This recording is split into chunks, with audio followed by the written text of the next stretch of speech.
أعوذ بالله من الشيطان الرجيم بسم الله الرحمن الرحيم السلام عليكم ورحمة الله وبركاته.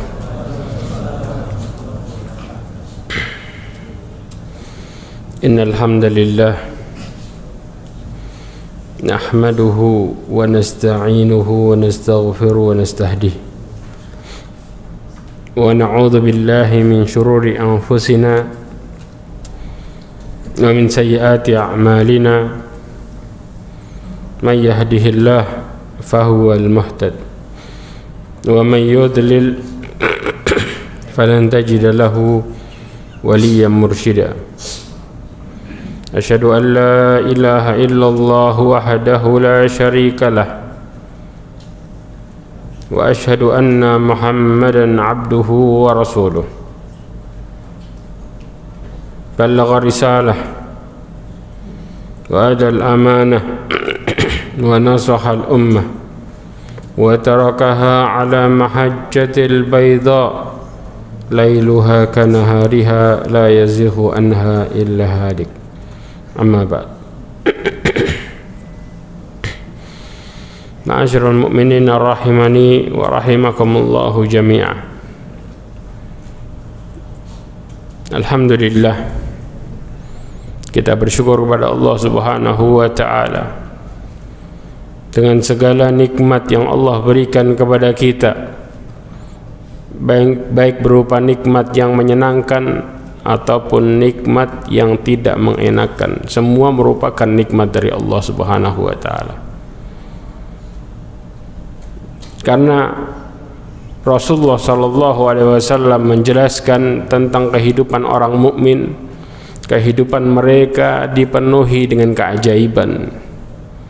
Artinya mereka hidup bukan hidup dengan kehidupan yang sengsara. Bahkan cobaan yang mereka dapatkan bagi mereka merupakan sebuah kenikmatan. Sebagaimana hadis masyhur, Rasulullah SAW mengatakan dalam hadisnya, ajaban li amri mu'min fa inna amrahu kullahu khair wa laysa dhalika illa li mu'min. Sungguh ajaib perkara orang mukmin, karena semua perkaranya baik dan ini tidak akan pernah terjadi kecuali bagi orang mukmin. In asabathu sarra syakar fakanat khairun lah. Ketika mereka ditimpa kebahagiaan, mereka bersyukur, maka itu baik baginya. Wa in asabathu dharra sabar fakanat khairun lah. Ketika mereka ditimpa kesusahan, mereka bersabar, itu sesungguhnya itu baik untuk mereka. Salawat dan salam kepada Nabi Muhammad sallallahu alaihi wasallam, khairul anbiya'i wal mursalin, sebaik-baik nabi dan sebaik-baik rasul. Ma'asyiral mu'min rahimani wa rahimakumullah. Ada hal yang menghancurkan, meluluh lantahkan hubungan kita kepada Allah Subhanahu wa ta'ala.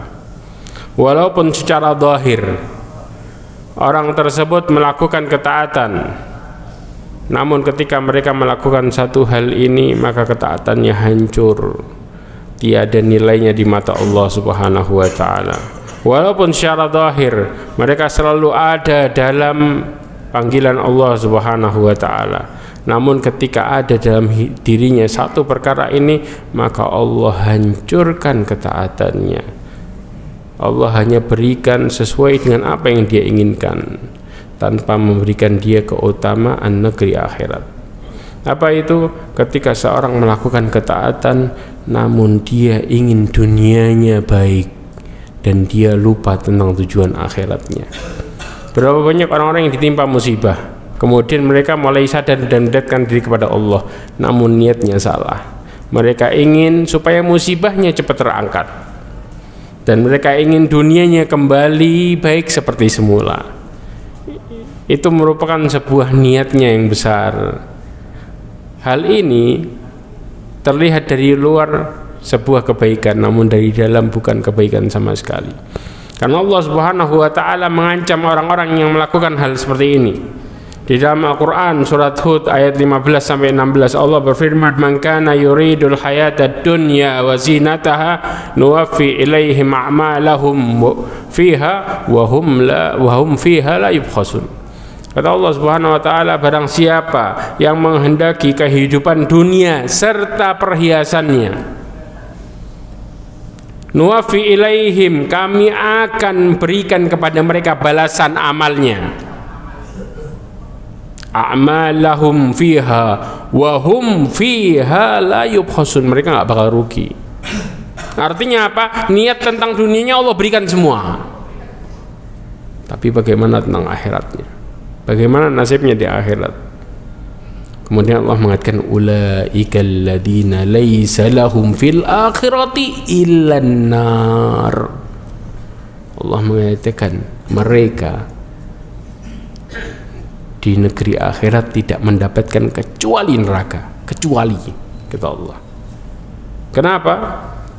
Allah mengatakan wahabita ma sana'u fiha. Allah Subhanahu wa taala akan menjadikan semua yang diperbuatnya lenyap, tidak ada nilainya sama sekali bagi negeri akhirat. Kemudian Allah tambahi dengan kata-kata wa batalum ma kanu ya'malun, dan semua yang telah mereka usahakan sia-sia, batal. Ini yang kadang sering terjadi. Baru-baru ini terjadi sebuah video yang ini bukan cuma sekali, banyak terjadi realita. Ketika seseorang berdoa di depan Ka'bah, mereka hanya mengatakan duit ya Allah, duit. Dan itu nyata. Mereka berdoa ketika dinasihati, mintalah keberkahan, tidak duit, saya nggak punya duit, kata dia. Mintalah sama Allah Subhanahu wa taala rahmatnya, duit, kata dia. Ini nyata. Bahkan ada yang seorang yang tawaf 7 putaran, ya Allah berilah saya harta yang melimpah, berilah saya harta yang melimpah, berilah saya harta yang melimpah. Artinya ibadahnya mereka peruntukan untuk dunia, Allah berikan, tapi jangan pernah harap nilai akhirat. Dan ini akan menjadikan orang-orang yang hidup merasa selalu tidak puas terhadap pemberian Allah Subhanahu wa taala. Maka jangan heran seseorang bahkan rela merubah sifat asli dirinya demi dunia. Kalau mereka mengatakan enggak, sini demi akhirat, bohong, semua karena dunia. Ya, semua karena dunia. Maka apa kaitannya dengan bahasan kita? Bahasan kita kali ini adalah bahayanya laki-laki menyerupai perempuan dan bahaya perempuan menyerupai laki-laki. Semua ini karena dunia. Karena nggak mungkin orang-orang yang berpikir tentang akhirat kemudian mereka mengingkari apa yang Allah berikan kepada dirinya. Karena tidak mungkin orang-orang yang menginginkan negeri akhirat kemudian mereka tidak puas terhadap apa yang Allah berikan kepada dirinya. Ma'asyiral mu'minin rahimani wa rahimakumullah. Imam Dhahabi pertama kali menukil ayat Allah Subhanahu wa taala dalam surat Asy-Syura ayat 37. Ayat ini pernah dibahas sebelumnya tentang di awal pembukaan kitab Al-Kabair. Allah berfirman walladzina yajtanibuna kaba'iral itsmi wal fawahisha wa idza ma ghadibu hum yaghfirun. Imam Dhahabi menukilkan firman Allah Subhanahu wa taala walladzina yajtanibul kaba'ir walladzina yajtanibuna kaba'ir al-itsmi wal fawahish. Orang-orang yang menjauhi dosa besar dan perbuatan keji. Ya, ciri-ciri orang-orang yang Allah ridhai adalah orang-orang yang salah satunya disebutkan dalam surat Asy-Syura ayat 37, menjauhi perbuatan dosa besar dan keji. Sifat mereka bagaimana? Kalau dosa besar dijauhi. Makanya subhanallah, hadis Rasulullah SAW mengatakan, salawatul khams, salat 5 waktu, wal jum'atu ilal jum'ah, Jumat ketemu Jumat berikutnya, war Ramadan ila Ramadan, Ramadan ketemu Ramadan berikutnya, wal umrah ilal umrah, umrah ketemu umrah berikutnya, kafaratul lima bainahuma, syaratnya idza ujtunibatil kabair, kalau seandainya dosa besar dijauhi. Karena orang-orang yang menjauhi dosa besar, Allah akan lunakkan hatinya, Allah jadikan mereka hatinya, Allah berikan rahmat dan ketenangan. Makanya kemudian Allah menyertakan di sini orang-orang yang menjauhi dosa besar, kemudian dikatakan wa idza ma ghadibu hum yaghfirun. Apabila mereka marah, mereka memberikan maaf. Apa maksudnya? Di dalam tafsir Ibnu Katsir dikatakan watak mereka adalah pemaaf dan penyantun terhadap orang lain, dan bukan watak mereka pendendam. Dengan syarat apa? Dosa besar mereka jauhi. Makanya lihat para pelaku, orang-orang yang emosional, orang-orang yang pendendam, mereka nggak lepas dari yang namanya dosa besar. Karena dosa besar mengakibatkan buruknya hati seseorang. Dosa kalau sudah nempel, otomatis menyebabkan tembok mereka sama Allah semakin tinggi. Makanya Allah Subhanahu wa taala berfirman dalam Al-Qur'an ketika bicara masalah ampunan, wasari'u ila maghfiratin min rabbikum wa jannatin 'arduha as-samawati wal ardh uiddat lil muttaqin. Bersegeralah menuju ampunan Allah Subhanahu wa taala, yang surganya, langsung bicara surga, subhanallah. Kenapa?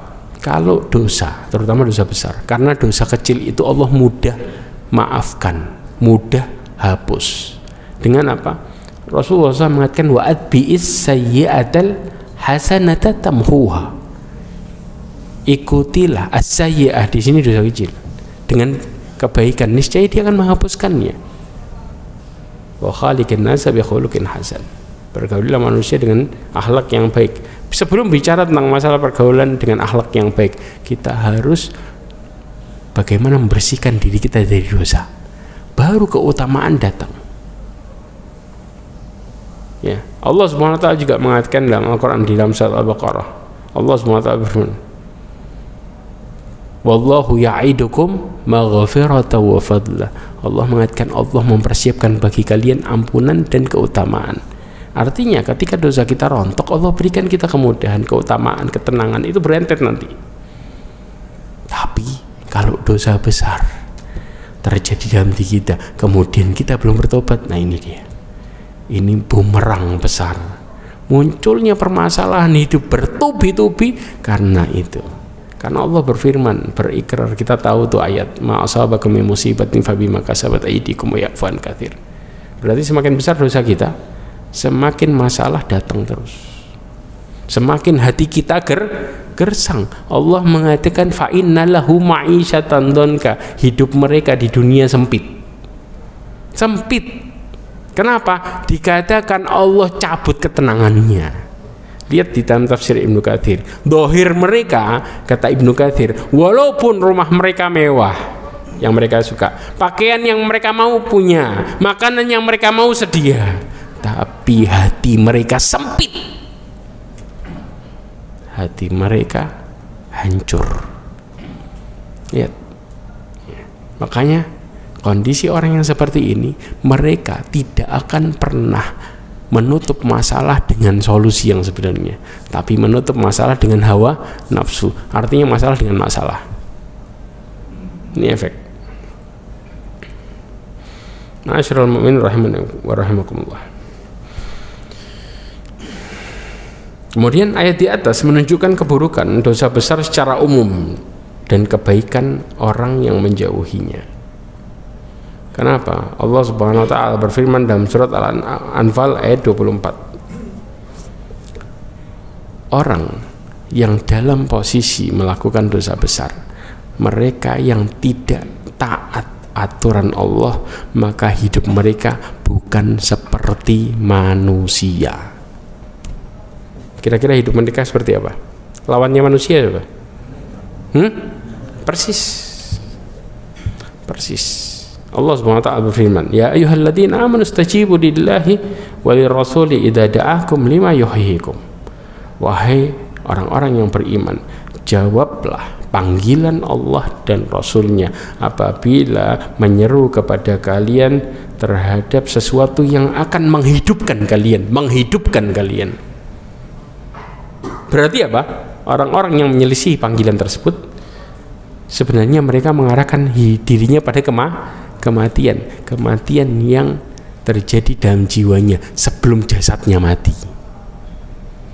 Kalau seseorang jiwanya mati, maka jasadnya aja yang hidup. Di balik sebuah fitrah ada hawa nafsu, maka nafsu nggak akan pernah membawa pelakunya pada kebaikan. Inna nafsa la'amaratun bisu. Ibnu Qayyim al-Jauzi mengatakan, karena Allah mengancam di ayat yang sama, wa'lamu annallaha yahulu bainal mar'i wa qalbi. Allah itu memisahkan seseorang dengan hatinya. Bagaimana cara Allah memisahkan seseorang dengan hatinya? Perhatikan baik-baik kata ini. Sesungguhnya kehidupan yang membawa manfaat hanyalah bisa digapai dengan memenuhi seruan Allah dan Rasulnya. Ya.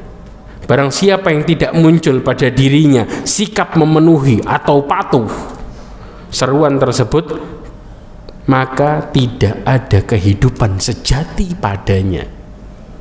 Tidak ada kehidupan, artinya kematian yang ada. Ya. Kemudian meskipun sebenarnya dia masih memiliki kehidupan, tapi apa? Kata Ibnu Qayyim, ala binatang yang tidak ada bedanya antara dirinya dengan hewan yang paling rendah sekalipun. Allah mengatakan ulaika kal an'am, mereka seperti binatang ternak. Balhum adal, bahkan lebih parah daripada itu. Kemudian oleh sebab itu kehidupan yang hakiki dan baik adalah kehidupan pada diri seseorang yang memenuhi seruan Allah dan Rasulnya secara lahir dan batin bersamaan. Ya. Kemudian mereka itu orang-orang yang benar-benar hidup walaupun tubuh mereka telah mati. Adapun selain mereka adalah orang-orang yang telah mati meskipun badan mereka masih hidup. Makanya perhatikan baik-baik. Orang-orang yang mereka jiwanya mati, badannya masih hidup, tidak ada orang yang kepingin melihat dia hidup. Kenapa? Karena banyak orang yang benci terhadap kezalimannya. Banyak orang yang benci terhadap kezalimannya. Mungkin ada yang cinta, ada orang-orang yang cinta dengan sejalan dengan hidupnya mereka, tapi tidak dengan orang soleh. Orang-orang soleh melihat orang-orang yang jiwanya mati, mereka hidup dengan nafsu, maka mereka mengingkari setiap apa yang dilakukannya. Makanya Allah berfirman apa? Wala tuti man aghfalna qalbahu. Jangan kau taati orang-orang yang kami lalaikan hatinya. Wattaba'a hawahu. Ini adalah praktek sesungguhnya orang-orang yang mati jiwanya. Kenapa? Mereka mengikuti nafsunya. Wa kana amruhu furuta. Dan dipastikan orang-orang yang seperti ini tidak ada kebaikan dari nasihat yang keluar dari mulutnya. Kenapa? Karena wattaba'a hawahu wa kana amruhu furuta. Perilakunya melampaui batas. Allah sendiri yang ngomong. Bukan berarti kemudian kita menjelekkan seorang tersebut, kecuali Allah memberikan rahmat kepadanya. Kalau hidayah sudah muncul, baru kehidupan yang sebenarnya manusiawi yang sesuai fitrah terjadi. Kalau kita minta nasihat sama dia, baru muncul yang disebut dengan pencerahan yang sebenarnya. Ini yang dimaksud. Makanya kenapa? Berarti kalau kita sama orang harus milih-milih. Berapa banyak di antara kita lebih banyak terpengaruhi daripada mempengaruhi seseorang? Ya, contoh, kita kumpul di antara orang-orang yang kemudian mereka fitrahnya ke arah lawan jenis, laki ke arah perempuan. Kita kumpul awalnya biasa, lama-lama mulai kita kebawa kebiasaannya, muncul satu-satu. Tren-tren sekarang, berapa banyak sebelumnya tren orang-orang bahasa LGBT jadi bahasa tren. Kalau nggak kena pengaruh, dari mana kita bisa ngomong kayak gitu? Jadi bahasa yang kemudian seakan-akan tuh bahasa gaul. Paham di sini ya? Ini yang terjadi. Ini bahaya kalau Allah sudah membalikkan hati seseorang. Yang mereka ikuti hanyalah hawa nafsu. Ma'asyiral mu'min rahimani wa rahimakumullah. Dan hati-hati ketika kita tetap menyelisihi perintah Allah dan Rasulnya, kita disuruh jauhin, tetap deketin, maka jangan salahkan kalau kita juga terkena fitnah tersebut. Allah berfirman di dalam Al-Quran surat Nur ayat 63, فَلْيَهْدَرِ الَّذِينَ يُخَالِفُونَ عَنْ أَمْرِهِ أَنْ تُصِيبَهُمْ فِتْنَةٌ أَوْ يُصِيبَهُمْ عَذَابٌ أَلِيمٌ. Kata Allah Subhanahu wa taala, maka hendaklah orang-orang yang menyalahi perintah Rasul takut akan ditimpa cobaan atau ditimpa adab yang pedih. Perhatikan kata-kata ini. Kenapa? Orang-orang yang terkena seperti ini, mereka yang kemudian Allah Subhanahu wa taala akan berikan mereka musibah bersama-sama, kebanyakan manusia. Karena ingat, terjadi di akhir zaman ketika Rasulullah SAW mengatakan badiru bil a'mal fitanan kaqita'il mudlim yusbihu rajul mu'minan wa yumsi kafira. Seorang hari di pagi harinya mukmin, sore harinya udah jadi kafir. Fitnah kata Rasulullah. Makanya Rasulullah mengatakan di dalam hadisnya, begitu fitnah banyak yang terjadi, nggak ada lagi orang yang jujur dipercaya, susah. Rasulullah mengatakan yu'tamanul kha'in wa yukhawwanul amin atau kama qala. Seorang yang khianat dipercaya dan orang yang jujur dianggap khianat. Berapa banyak sekarang kita jujur tapi masih curigai pertama-tama. Ini orang benar-benar jujur apa pencitraan, kata orang. Kebayang? Karena banyaknya perkhianat, banyaknya orang-orang yang dipercaya dengan khianatnya. Ini fitnah. Yang berikutnya, Imam Az-Zahabi menukil hadis yang diriwayatkan oleh Imam Bukhari dan juga ada hadis yang diriwayatkan oleh Imam Abu Dawud. Yang diriwayatkan oleh Imam Bukhari dari Abdullah ibn Abbas radhiyallahu anhu, qala Rasulullah SAW, la'ana Rasulullah sallallahu alaihi wasallam, jelaskan Rasulullah melaknat al-mutasyabbihina minar rijali bin nisa wal mutasyabbihatu minan nisa. Rasulullah melaknat laki-laki yang menyerupai wanita dan wanita yang menyerupai laki-laki. Di hadis yang lain diriwayatkan oleh Abu Dawud dikatakan la'ana Rasulullah sallallahu alaihi wasallam ar-rajula minan nisa, ar-rajula minan nisa, yaitu perempuan yang menyerupai laki-laki. Dua sifat di atas merupakan penyebab turunnya laknat.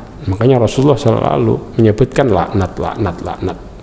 Karena kenapa? Hal yang paling besar mereka keluar dari fitrah. Mereka keluar dari fitrah.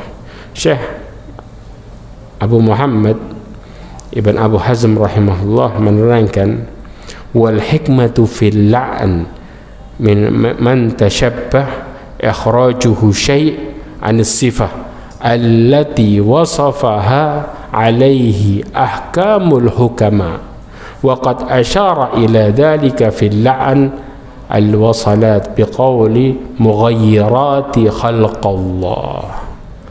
Dikatakan hikmah balasan berupa laknat Allah Subhanahu wa taala bagi orang-orang yang menyerupai lawan jenis adalah karena dia telah berupaya keluar dari sifat yang telah ditetapkan dan diciptakan oleh Allah Subhanahu wa taala yang maha hikmah. Allah lebih tahu manusia ini berhak menjadi laki-laki, yang ini perempuan. Allah tahu benar. Tapi manusia kadang-kadang karena subhanallah lagi nafsu itu nggak akan pernah membuat seorang jadi puas. Setan akan selalu berusaha untuk mengarahkan seseorang kepada keluar dari fitrah, akan selalu seperti itu. Ya. Kemudian Nabi SAW telah memberikan isyarat hal ini saat menerangkan ancaman bagi orang-orang yang menyambung rambut dengan kata-kata mughayyirati khalqallah. Mereka telah merubah ciptaan Allah Subhanahu wa taala. Maka inilah perkara yang kemudian terjadi. Kenapa Allah mengatakan laknat-laknat? Berarti apa mereka tidak akan pernah puas merasa bahwa ciptaan Allah ini enggak benar. Maka kemudian mereka berusaha membenarkan sesuai dengan apa yang mereka inginkan. Saya ini pantasnya jadi perempuan, naudzubillah min dzalik. Tsumma naudzubillah. Dan ini yang terjadi. Dan orientasinya orientasi dunia, tidak akan pernah mereka memikirkan tentang negeri akhirat sama sekali. Artinya jiwanya dipenuhi dengan nafsu dan keinginan dunia. Kalau mereka ibadahnya hanya sekadar untuk memenuhi yang penting mereka dilihat baik, selesai. Dan ini yang terjadi, bukan karena keikhlasan, karena mereka tidak merasa puas dengan apa yang Allah takdirkan bagi mereka. Bahkan Al-Hafidz Ibnu Hajar menjelaskan dalam kitab Fathul Bari, hadis itu tidak boleh seorang laki-laki menyerupai wanita dalam pakaian, perhiasan yang khusus untuk wanita, dan juga sebaliknya. Al-Hafidz Ibnu Hajar mengatakan begitu pula cara bicaranya, berjalannya. Adapun hal-hal yang berpakaian yang berlaku di luar negeri masing-masing, kadang-kadang suatu kaum tidak membedakan antara wanita dengan pria. Hanya saja wanita dibedakan dengan hijab atau penutup. Atau ini yang terjadi di negara-negara yang mereka mengatakan kesetaraan, tapi seorang wanita hendaknya membedakan diri dengan apa? Penutup. Ya. Adapun celaan bagi orang-orang yang menyerupai wanita dalam bicaranya, maka dikhususkan bagi orang yang sengaja melakukan hal itu. Ada nggak yang dari lahir gendernya nggak jelas? Ada kelainan, beberapa kejadian, ya. Jadi kayak perempuan iya, kayak laki iya, gendernya, ya, tandanya dia dalam tubuhnya, ya. Maka kemudian dalam posisi bagi orang yang pembawaan secara lahir demikian, maka diperintahkan untuk berusaha meninggalkannya, terus-menerus berusaha secara bertahap. Subhanallah. Artinya Islam ngasih solusi dalam perkara ini, ya. Jika dia tidak melakukannya dan tidak berusaha keras, maka dia termasuk orang-orang yang dicela. Apabila jika tampaknya dia menyukai hal itu, maka dia termasuk yang terkena laknat. Bahkan ada sebuah perkataan di dalam kitab Al-Bada'i' Shana'i, disebutkan wala adalata lil mukhannats li'anna fi'lahu wa 'amalahu kabirah. Dan orang yang banci tidak bisa dinilai soleh sama sekali, walaupun dia ke masjid 5 waktu, puasa, ini sama sekali tidak dianggap soleh. Kenapa? Karena ketika dia masih melakukan itu, dia melakukan perbuatan dengan sengaja, dosa besar masih berjalan. Selama sifatnya nggak hilang, maka dosa besarnya masih nempel. Berarti amalannya yang membuat dia terlihat soleh percuma, hilang predikat itu. Yang ketiga, dinukil oleh Al-Imam Adz-Dzahabi di dalam hadis yang diriwayatkan oleh Muslim, Imam Ahmad, dan juga Imam Bukhari, sebutkan anna Rasulullah SAW la'ana ar-rajulu yalbasu lubsatal mar'ati wal mar'ata talbasu lubsatar rijal. Dikatakan bahwa sesungguhnya Rasulullah SAW melaknat seorang laki-laki pakai pakaian perempuan, seorang perempuan pakai pakaian laki-laki. Artinya jangan menyerupai perempuan dan laki-laki dalam berbagai macam apapun.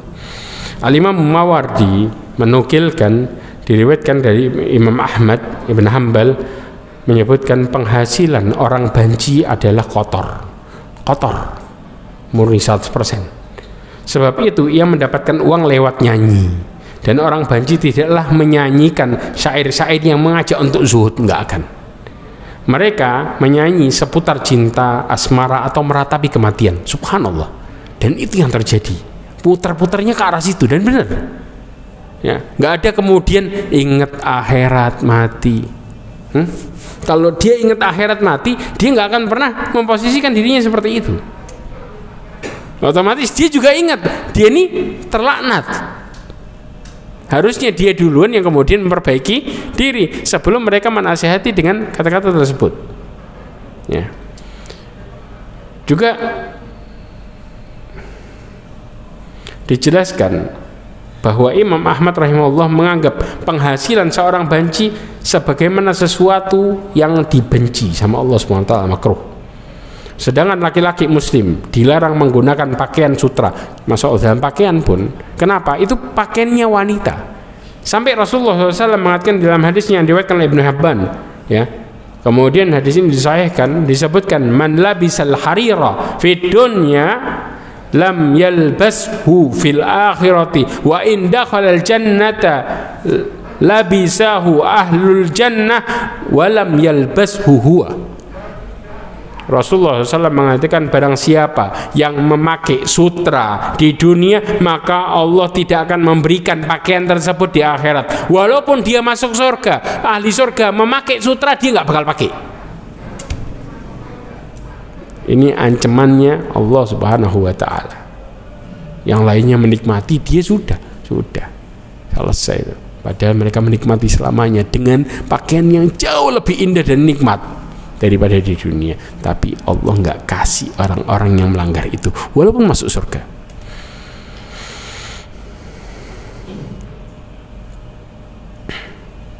Bahkan Al-Imam Tahawi menjelaskan, ya, sanad hadis di atas. Hadis-hadis tentang ini, larangan memakai sutra, mutawatir, bukan sahih lagi, kuat, banyak riwayatnya. Artinya ini real terjadi. Ya. Kemudian juga, nah, bagi laki-laki, dalam hadis dari Abdullah ibn Mughaffal radhiyallahu an, dijelaskan naha Rasulullah sallallahu alaihi wasallam anit tarajjuli illa ghibba. Seseorang dilarang oleh Rasulullah SAW menyisir rambutnya, tiap hari nyisir, illa ghibba, kecuali jarang-jarang, sehari nyisir sehari enggak. Karena kebiasaan nyisir terus tuh punya siapa? Perempuan. Cuman nyisir. Kita kadang-kadang nih keluar rumah sudah bawa sisir belakang. Habis gitu mau ketemu orang ngelihat kaca spion dulu. Kira-kira pas tidak disisir dulu. Subhanallah, naudzubillah min dzalik. Dulu zaman Rasulullah ini dihindari. Ya. Laki-laki walaupun agak rambutnya nggak terlalu rapi, tapi tetap mereka terlihat sebagai laki-laki. Beda dengan wanita. Wanita mahkotanya di rambutnya. Maka subhanallah, dari sini, ya, makanya Rasulullah SAW sekarang menjadi sebuah tren sampai metropolis atau gimana istilah bahasanya itu. Seorang laki-laki yang kemudian kelihatan rapi, ini perlentir dan lain sebagainya. Padahal yang biasa ngaca siapa? Wanita. Kita boleh kelihatan rapi, tapi tidak kemudian berlebihan seperti wanita. Sampai perkara berlebihan yang mengarah ke wanita nggak boleh. Dan ini termasuk apa? Sifat mukhannats. Mukhannats itu pria mengarah kepada laki-laki. Ini larangan. Kemudian juga dari Abdullah ibn Buraidah radhiyallahu anhu, hadis riwayat Abu Dawud dan disahihkan oleh Albani. Di dalam Sahih Abu Dawud dikatakan kana yanhana an kathirin minal irfah. Dikatakan Nabi SAW melarang kami terlalu banyak berdandan. Subhanallah, perhatikan. Ya, kenapa? Karena ini sifat perempuan juga, sama larangannya. Makanya kemudian Al-Imam Syauqani menjelaskan dalam hadis Abdullah bin Mughaffal dengan mengatakan hadis ini menunjukkan dimakruhnya menyibukkan diri dengan menyisir rambut setiap hari, karena ini adalah bentuk terlalu banyak berdandan. Jadi di compare tuh dua hadis di atas. Ya, makanya Imam Syaukani menjelaskan perkara ini, ya, termasuk sifat seseorang laki-laki yang mengarah kepada wanita. Nah, sekarang kebiasaan transgender banci. Yang pertama adalah kebiasaannya mewarnai tangan dan kaki. Ya. Al-Imam Nawawi menjelaskan di dalam kitab Al-Majmu'.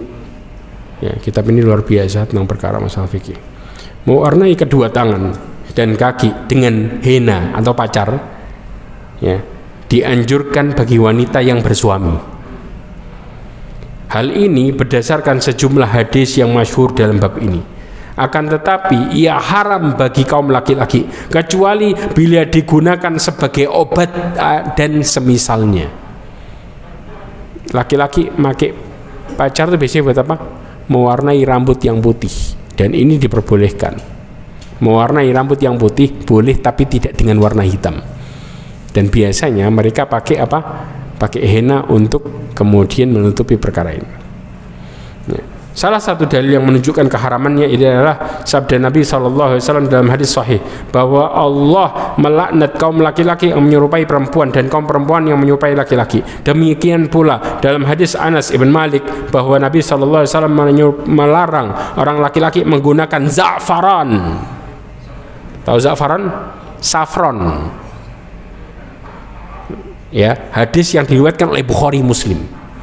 Jadi laki-laki dilarang pakai za'faran karena pakai ini saffron ini buat wanita. Tapi kalau buat obat gimana? Iya, za'faran ini biasanya dipakai buat obat diminum. Ya, bisa dipakai buat obat diminum. Ya, tapi za'faran ini juga dipakai apa? Buat wangi-wangian. Paham ya? Jadi kalau dipakai buat diminum, makanya tadi dikatakan apa? Digunakan sebagai obat, kecuali bila digunakan sebagai obat maka boleh, tapi tidak fitrahnya untuk wangi-wangian, karena ini wangi khas wanita. Subhanallah. Ya. Larangan ini berkenaan dengan warnanya, bukan dengan aromanya. Sebab menggunakan sesuatu harum-haruman sunnah bagi laki-laki, henna, pacar dan lain sebagainya, sama dengan za'faran. Al-Imam Syaukani rahimahullah mengatakan telah dijelaskan bahwa mewarnai, makanya saffron ini bagi perempuan dipakai di posisi sebagai warnanya. Orang-orang terdahulu pakai seperti itu. Al-Imam Syaukani rahimahullah mengatakan telah dijelaskan bahwa mewarnai tangan dan kaki dengan pacar perbuatan kaum wanita, sebagaimana diketahui hal ini oleh laki-laki yang ingin menyerupai wanita. Artinya orang dulu pakai za'faran buat menguningkan, bisa dipakai campuran. Makanya subhanallah, kita kalau ada orang yang masak warna kuningnya, topi pakai apa? Saffron. Ya, orang dulu wanita pakai warna buat mempercantik pakai saffron juga. Tapi kalau sebagai obat tidak ada masalah. Paham ya? Dipakai sebagai obat tidak ada masalah, dan ini yang kemudian dilakukan oleh orang-orang terdahulu. Saffron itu sebagai obat, diminum airnya, mereka punya efek air yang membuat badan tenang, rileks. Itu saffron. Yang kedua, menabuh gendang. Dulu yang nabuh gendang siapa? Kalau acara nikahan dulu wanita. Paham ya? Dulu mereka kenal dengan kata-kata duf, dan itu dikenal ketika kemudian di saat itu ya pernikahan para wanita bersenang-senang itu, khusus perempuan. Syekhul Islam Ibn Taimiyah rahimahullah mengatakan karena menyanyi, menabuh rebana, tepuk tangan adalah perbuatan wanita. Maka para salaf menanamkan kamu laki-laki yang melakukan sebagai kata-kata banci muhannats.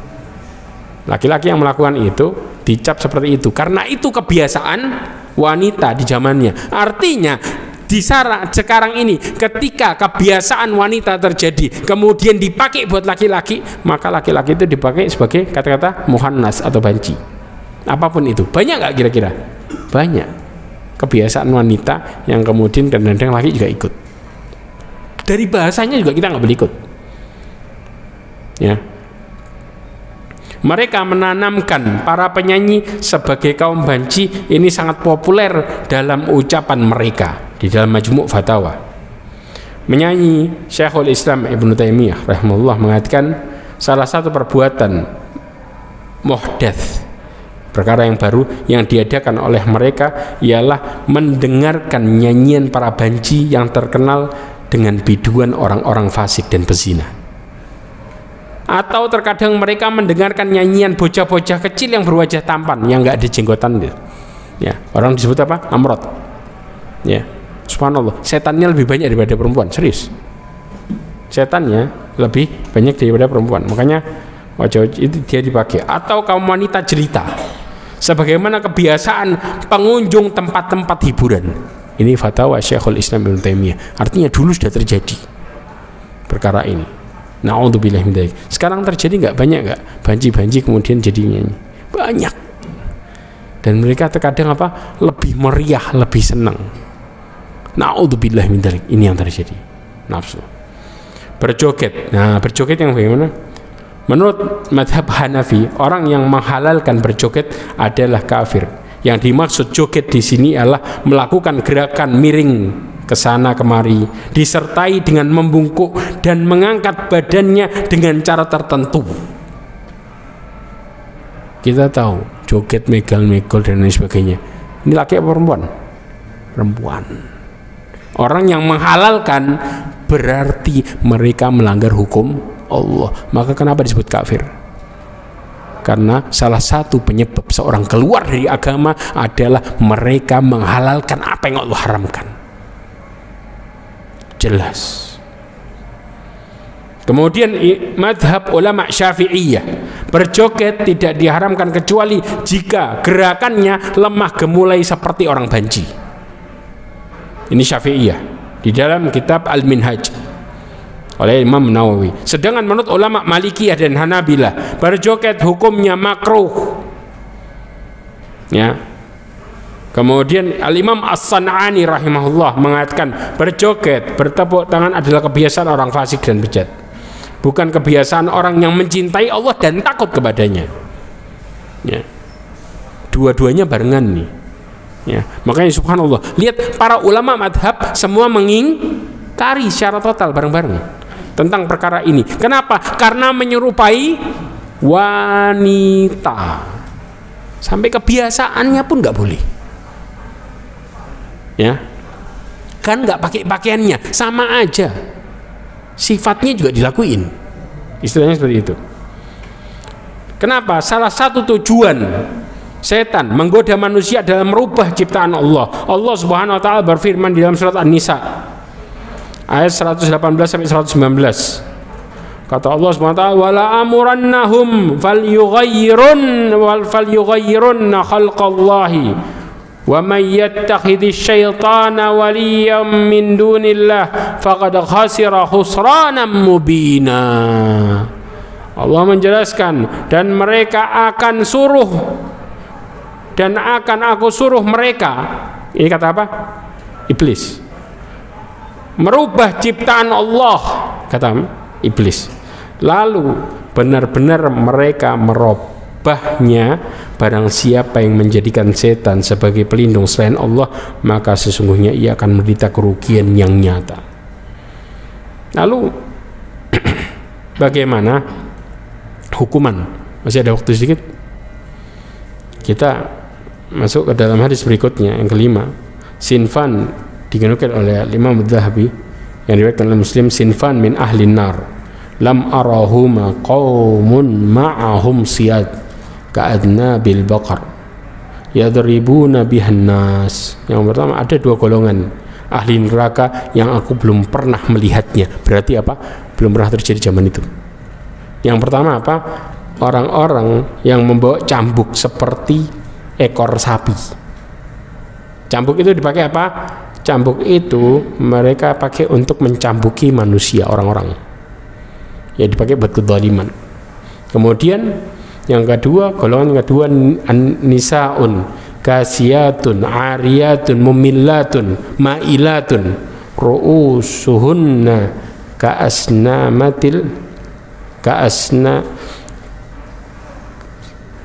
ka'asnimatil bukhti al-ma'ilah la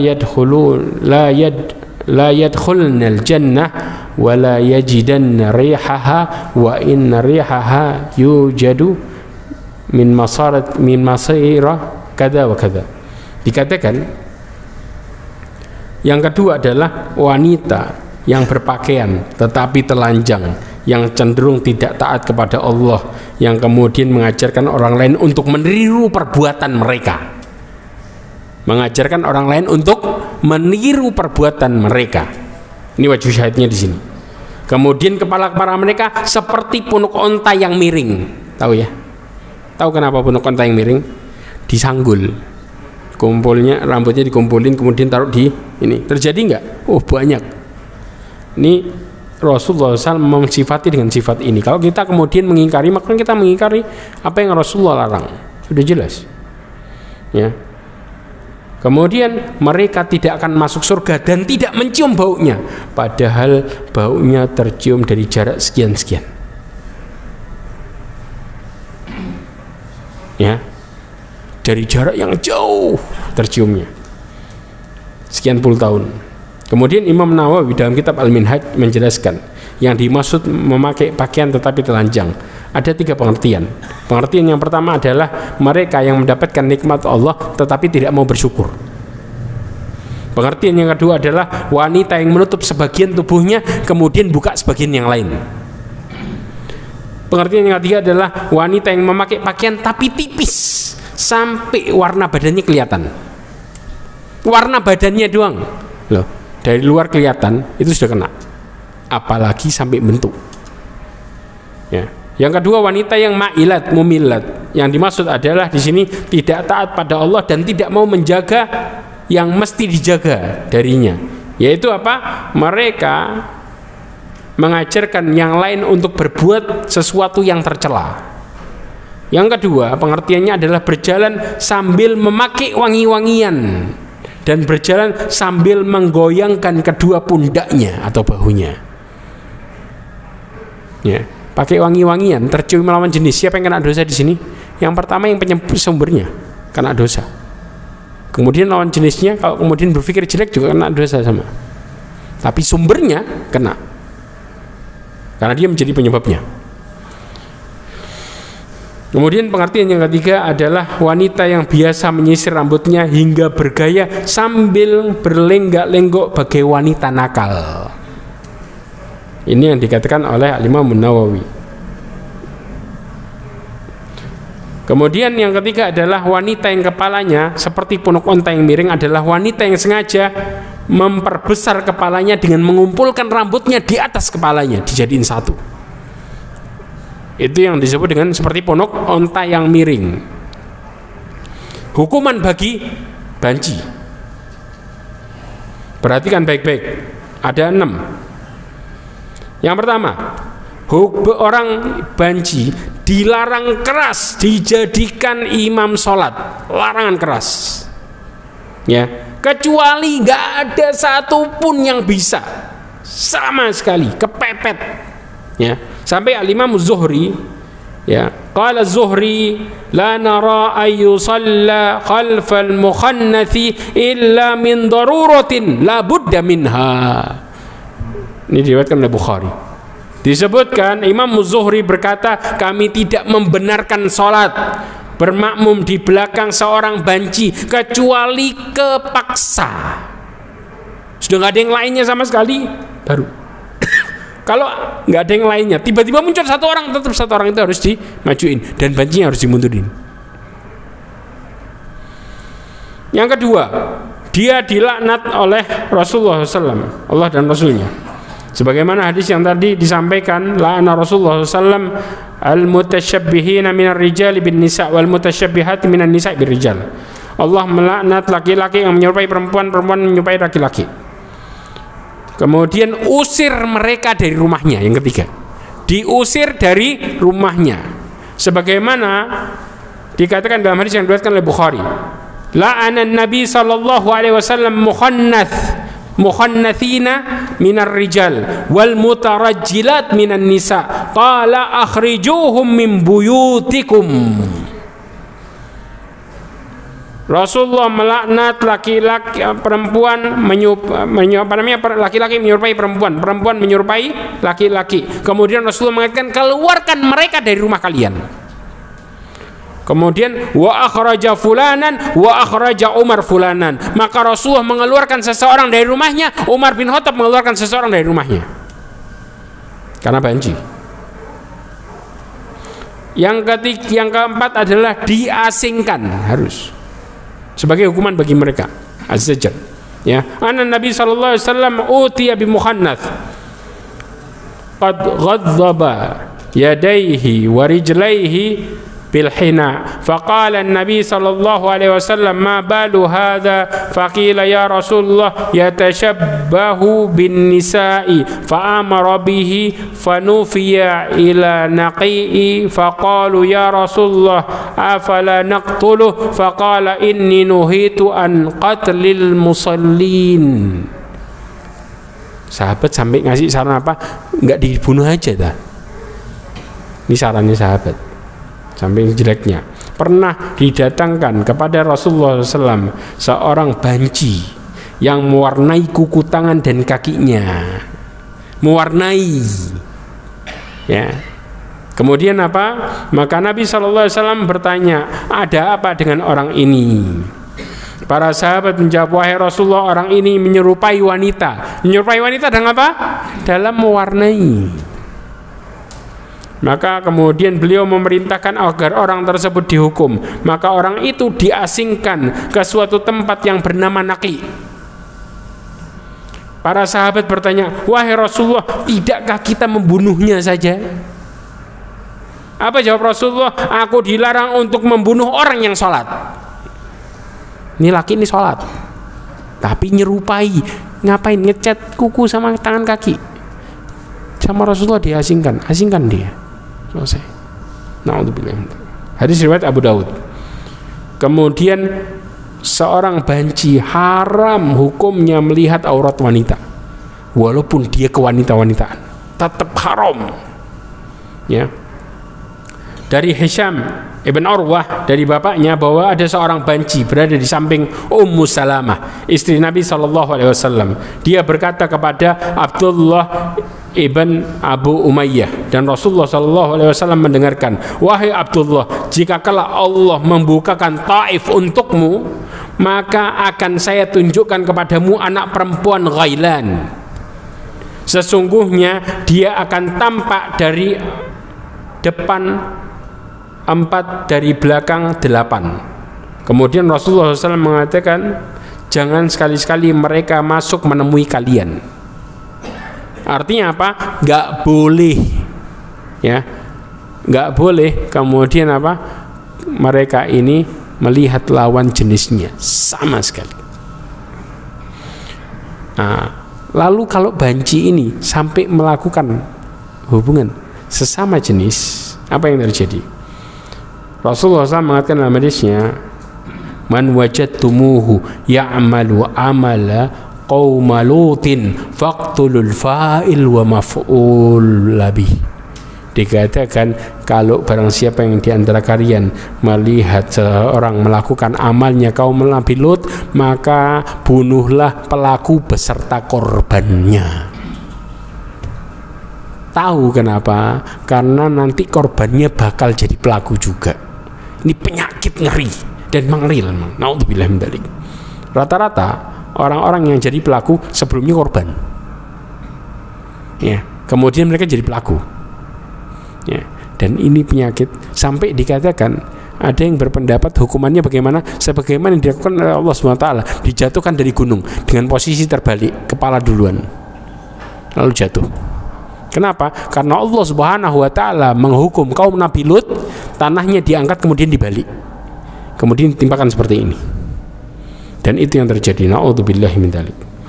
Ma'asyiral mu'minin rahimakumullah. Mudah-mudahan ini jadi pelajaran besar buat kita semua. Dan ingat, ya, ini perkara yang terlaknat. Ini perkara yang Allah benci. Tidak ada kebahagiaan sedikit pun bagi pelakunya, ya. Tidak ada sama sekali bagi mereka ketenangan sedikit pun ketika ini terjadi. Na'udzubillahi min dzalik. Maka mudah-mudahan Allah Subhanahu wa taala menjauhkan kita dari sifat ini. Mudah-mudahan Allah melindungi keluarga kita dari sifat ini. Mudah-mudahan Allah Subhanahu wa taala merahmati kita, menjadikan kita pemimpin-pemimpin bagi orang-orang mukmin. Mudah-mudahan Allah Subhanahu wa taala menjadikan keluarga kita orang-orang mukmin dan mukminah yang sebenarnya. Mudah-mudahan Allah Subhanahu wa taala mengumpulkan kita semua dan keluarga kita semua kelak di surga dan menutup hidup kita semua dengan husnul khatimah. Subhanakallahumma wa bihamdika asyhadu an la ilaha illa anta astaghfiruka wa atubu ilaik. Wassalamualaikum warahmatullahi wabarakatuh.